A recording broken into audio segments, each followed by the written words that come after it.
No one doubted actor Santhanam when he, in one of his films, slipped cricket na Chepakam, cricket means Chepauk, into a monologue on the features of Chennai. In fact, to many in this locality and across the city, the first thing that comes to their mind on hearing the name Chepauk is either veteran cricketer M.S. Dhoni, whom they fondly call Tala, or the M.H. Chidambaram, MAC, Stadium. Encompassed by 4 roads in 4 directions, 2 of which connect to Anasalai, the MAC Stadium, also called the Chepauk Stadium, has become an integral part of the city over the years. Of course, over the last 40 to 50 years, this place has left an indelible impression in the minds of people. It instills a nostalgic feeling in those who have seen it since its inception. The current one, too, has a unique charm about it, recalls W.V. Raman, a former Indian cricketer. The genesis. The genesis of Chepauk's synonymity with cricket can be traced to the late 1800s, after the formation of the Madras Cricket Club, MCC.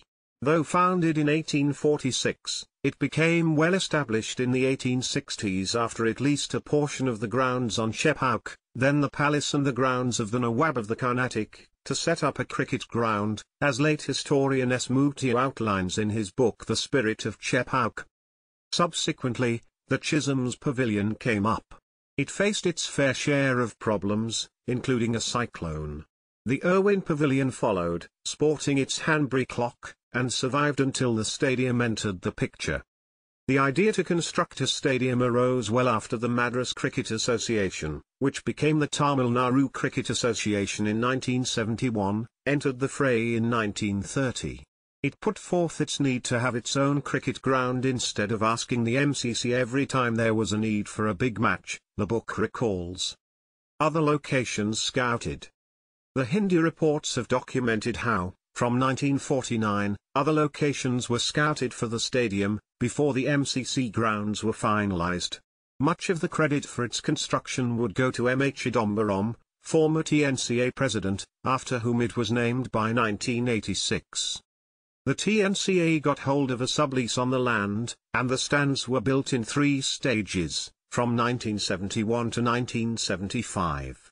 Following an agreement between the TNCA and the MCC, a new clubhouse for the latter was also built in 1980. Numerous other works were carried out, and from 1981, block by block, the works were completed over the next 8 years. When it came up, it was seen and received with a lot of awe, pride, and joy. In that era, and at that stage, it was inspiring and gobsmacking, making it an iconic venue, Mr. Raman recalls. Memorable moments. The venue has hosted noteworthy matches and been an example of good sporting culture. Gr.